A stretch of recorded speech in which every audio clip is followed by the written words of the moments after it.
directora general de la organización Salvemos Conciencia. Lorín, muchas gracias por tomar la llamada, mucho gusto saludarte, muy buenas tardes. Muy buenas tardes, José, muchas gracias por la invitación.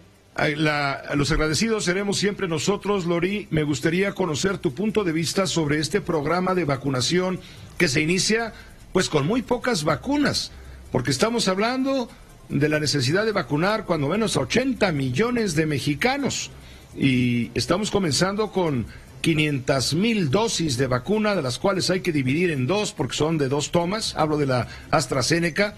En realidad estamos hablando de 250,000 personas, las primeras en ser vacunadas, personal de la salud, eso es indiscutible. ¿Cómo estás viendo el programa de vacunación, Lorí?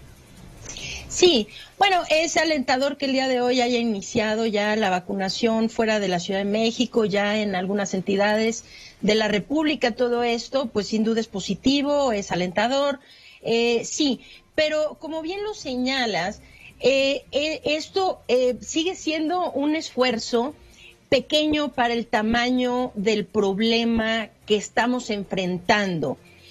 Inicialmente se está hablando, o los reportes que se dieron el día de ayer en la conferencia de prensa, se hablaba de que semanalmente van a estar llegando 400,000 dosis de vacunas.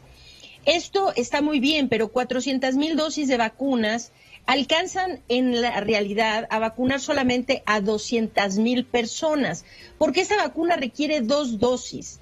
Entonces, se habla que entre enero y febrero se va a tener vacunado a todos los miembros, a los profesionales de la salud, pero es que preocupa mucho que parece que no se hacen bien las cuentas o se tienen mal calculado la dimensión del reto que se tiene por delante. Vamos a hablar de los profesionales de la salud, estamos hablando de más de 1 millón de personas. Preocupa mucho que se hable solo de vacunar a aquellos profesionales que trabajan en el sector público y no en el sector privado, cuando el sector privado pues es un brazo importantísimo en la lucha contra COVID durante la pandemia. Entonces, sí preocupa que no se considere a los profesionales de la salud que laboran en hospitales privados, en clínicas y hospitales privados, ¿no? Esta es una, pero vamos a decir, tenemos 1 millón, hagamos una cuenta rápida. Si van a estar llegando 400,000 dosis a la semana, esto quiere decir que alcanza para inmunizar, en términos generales, para inmunizar a 200,000 personas. 200,000 personas, y tenemos más de 1 millón, redondeémoslo en 1 millón, esto llevaría 5 semanas. Pero cuidado, porque los que se vacunen hoy dentro de 3 semanas requieren su segunda dosis. Y no se está hablando de cómo es que se está solucionando la logística para que las personas que requieran su segunda dosis dentro de 21 días la reciban. Quiere decir que entonces a partir de la 3ª semana esas 200,000 dosis que llegan deben ser destinadas a los primeros 200,000 que fueron vacunados. Queriendo decir que si solo llegan 400,000, pues entonces ya no alcanza para seguir esa misma secuencia. No veo que se pueda tener, si se hace bien la matemática, no veo que se pueda tener a más de 1 millón de personas vacunadas en las siguientes 5 semanas con sus 2 dosis, es decir, inmunizadas, con la secuencia de inmunización completa. Esto es por una parte, pero ahora, el punto aquí más preocupante es que si nos vamos a ir al ritmo de 400,000 dosis semanales, necesitamos entender que para que en México controlemos la pandemia vía la vacunación, requerimos que entre el 70 y el 80% de nuestra población esté inmunizada. El 70 o el 80% de una población como la nuestra, que es de 129 millones de habitantes, estamos hablando entre 90 y 103 millones de personas. Entre 90 y 103 millones de personas inmunizadas. Si llegan 400,000 dosis a la semana, estos son 200,000 inmunizados a la semana. Para alcanzar 90 millones, esto requeriría 451 semanas, queriendo decir 8.7 años para inmunizar al 70% de la población. Esto, pues, desde luego, no es aceptable. Ahora, es causa mucha expectativa, causa mucha felicidad ver que ya haya profesionales de la salud que están poniendo el brazo, que se les está inmunizando. Pero para terminar de inmunizar, hoy en la mañana, me preocupa mucho que el discurso esté tan apartado de la realidad de las cifras, porque en la mañana nuestro señor presidente dijo, dentro de muy poco va a estar todo el pueblo mexicano vacunado, para que dentro de muy poco, y esto si decimos dentro de un año, un año tiene 52 semanas, para que en 52 semanas, o sea, a partir de hoy, 52 semanas, pudiéramos tener al 70% de la población mexicana vacunada, requeriríamos estar vacunando a 1.736.000 personas por semana. Eso está muy por debajo de 400.000. Entonces, sí, es una buena noticia que se inicie la vacunación, que se atienda también en los estados y no solo centralizada en la Ciudad de México, pero es insuficiente pero te van a contestar, para que sea pronto. Lori, te van a contestar, bueno, pero la señora doctora está hablando solamente del tema de la vacuna Pfizer-BioNTech, pero están ya por llegar otras vacunas, la vacuna de Moderna, la vacuna de CanSino, la vacuna de AstraZeneca. Hablo solamente de aquellas antígenos que están siendo autorizados por la Comisión de Prevención de Riesgos Sanitarios. Sumando Pfizer y sumando AstraZeneca y sumando la que me digas, CanSino, la Sputnik 5, etcétera, ¿no se podría lograr ese objetivo de vacunar a 1 millón de personas cada día? Quizás se podría lograr, sí, pero no se está hablando de ello, se está hablando que van a llegar 400.000 dosis y con base en eso se está diciendo que muy pronto toda la población mexicana estará vacunada. Quisiéramos saber, precisamente este es el detalle que le hace falta a la estrategia de vacunación, que no se plantea exactamente cómo pretenden que el 70% de la población quede vacunada en el corto, mediano plazo, vamos a decir, pues si le podemos llamar corto plazo el siguiente año, al ritmo que vamos ahorita de tener más de 1,000 muertos por COVID-19 por día en nuestro país, pues un año suma realmente una cifra catastrófica de muertos. Entonces, para detener la pandemia necesitamos por lo menos el 70% de la población vacunada. ¿Por qué no el 100%? ¿Por qué, por ejemplo, en el proyecto de vacunación, en el calendario establecido por las autoridades sanitarias, por qué, bueno, a reserva de que comentes si está bien o mal, ¿por qué no están incluidos, por ejemplo, los menores de 16 años de edad? Sí, bueno, esta es una pregunta muy importante que mucha gente le queda duda. Esto no es por omisión del gobierno, ni mucho menos, ni de la estrategia. Hasta este momento ninguna de las vacunas en su fase 3 de experimentación, en los ensayos clínicos de fase 3, han evaluado a menores de 16 años de edad. Por ende, no puede ser recomendada la utilización de estas vacunas hasta que los ensayos clínicos se realicen sobre la población de menores de edad. Entonces, en este momento no están recomendadas las vacunas para menores de edad, ya que no se ha estudiado su seguridad y su eficacia en menores de edad.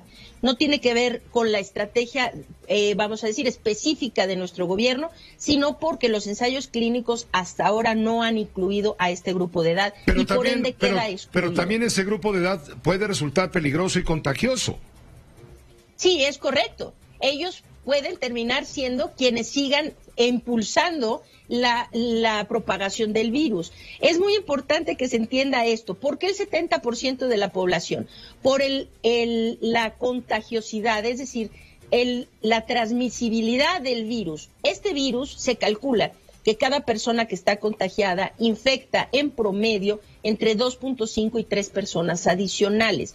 Con base en este número, se estima que se requiere tener inmunizada al 70% de la población para conferirle protección a toda la comunidad, ¿ok? Este es el porcentaje crítico de inmunizados que se requiere. Ahora, con las nuevas cepas de virus SARS-CoV-2 que han sido reportadas en el Reino Unido, en Sudáfrica, se calcula que estos porcentajes del 70% tendrán que ser elevados al 80, 85% o quizá más. Esto representa un reto adicional en las estrategias de vacunación. Pero bien, volviendo al tema, se necesita tener al 70% de la población vacunada porque esta es la estimación del número del porcentaje de personas que se requieren vacunar para que la comunidad tenga esto que se conoce como inmunidad de rebaño, es decir, inmunidad comunitaria. Ahora, déjame preguntarte, ¿el sector privado no podría también intervenir en este plan nacional gubernamental de manera que en sus negocios, en sus farmacias, en fin, se pudiera conseguir vacuna y que la pague el que pueda pagarla? No es un caso, no es un asunto de alegar si hay justicia social o no hay justicia social. Es un caso de ser más prácticos y de alguna manera aliviar al gobierno la carga, el problema que se le viene enfrente. Sí, absolutamente. Ahorita, en este momento tenemos un problema. Al principio, cuando se habló de que las vacunas iban a empezar a llegar a México, este tema se volvió como muy controvertido. ¿Por qué? Porque inicialmente el doctor López-Gatell había dicho que las vacunas iban a estar restringidas únicamente al manejo gubernamental, queriendo decir que no se iba a dar autorización a la iniciativa privada a venderlas, distribuirlas y demás en el país. Esto, si se diera, sería un gravísimo error. ¿Por qué? Porque definitivamente hay mucha gente que no quiere esperar su turno, que no tiene necesidad de esperar su turno, que no necesita que le den la vacuna gratuitamente, que más que gustosamente va a ir a pagarla. Entonces, estas vacunas que se pueden vender en el sector privado, desde luego que esto quita una carga muy importante al gobierno de tener que hacer la vacunación masiva a la población. Esto sin duda es la estrategia correcta, que sea la iniciativa privada quien ayude a la estrategia gubernamental de vacunación. El detalle que tenemos ahorita es que ninguna de las vacunas que se están aplicando en este momento tienen formalmente una autorización como tal. Es decir, ahorita las vacunas tienen únicamente autorización para uso de emergencia. Es un tipo de autorización limitado. Esto impide que en este momento las farmacéuticas puedan vender a la iniciativa privada las vacunas, queriendo decir que ahorita el manejo tendrá que ser llevado 100% a nivel gubernamental hasta que vengan las aprobaciones definitivas de las vacunas. Cuando las aprobaciones definitivas, no como uso de emergencia, sino ya como uso general, entonces sí, podrán ser distribuidas y muchos países están contando con que esta va a ser la estrategia que permita llegar a ese porcentaje crítico del 70, 80 o 90% de una población vacunada vía la iniciativa privada, sí. Queda muy claro lo que explicas, Lori. Nada más quería preguntar, ¿te parece bien, y con esto terminamos brevemente, ¿te parece correcta la estrategia de estratificar a los segmentos de la población por edades, cuando sabemos que el sector más productivo, el que tiene que salir a la calle todos los días a trabajar, a ganar el sustento de sus familias, etcétera, pues su edad fluctuará entre los 25, los 50 años de edad, por abrir el margen, hacerlo más amplio. Y ellos son los que están siendo colocados al final de la cola, al final de la fila. Ellos representan un mayor peligro de contagio, incluso mayor que los personas de 60 años o de más, que tienen necesariamente que quedarse, tomar las cosas con mucho más calma, o que otros segmentos de la población. Porque está bien diseñada la estrategia, no se está tomando en cuenta, por ejemplo, lo que pasa con los asilos, con los reclusorios, en fin. Sí, no creo que la estrategia sea correcta. Este es uno de los defectos principales, que no se está considerando, es decir, se hizo una estratificación arbitraria en grupos de edades. Empecemos por los adultos de mayor edad, por las personas de mayor edad, y de ahí vayámonos hacia los de menor edad cada vez. Queriendo decir que esta población, vamos a decir, entre los 20 y los 28 años, no le corresponde tener vacuna hasta entrado ya el 2022.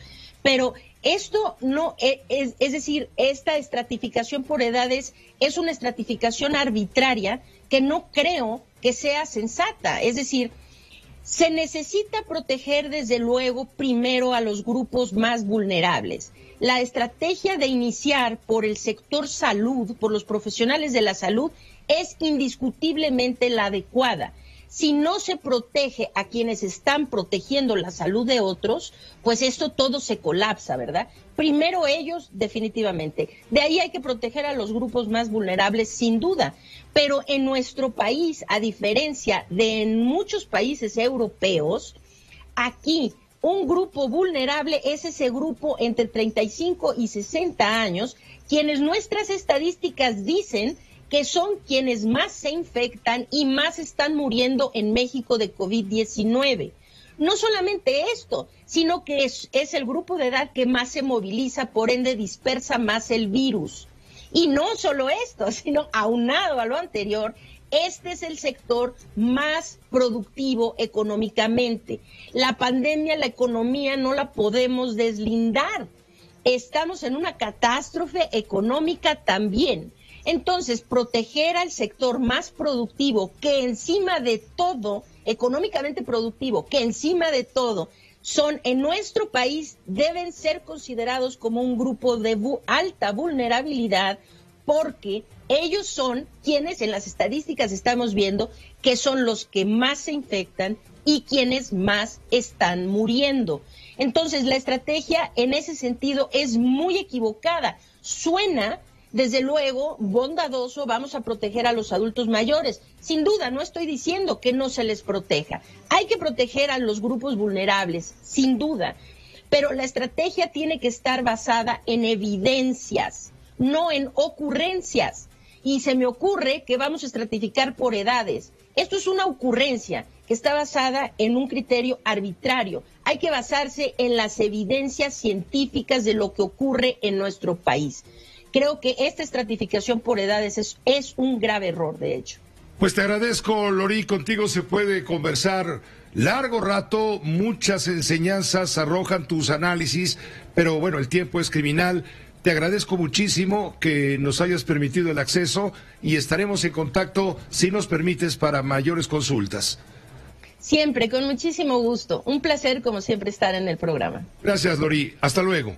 Gracias, Lori Ann Jiménez Faibi, doctora en Ciencias Médicas de la Universidad de Harvard, jefa del Laboratorio de Genética Molecular de la UNAM. Tome en cuenta todo lo que dijo Lori, vale la pena reflexionarlo. Una pausa breve, volvemos.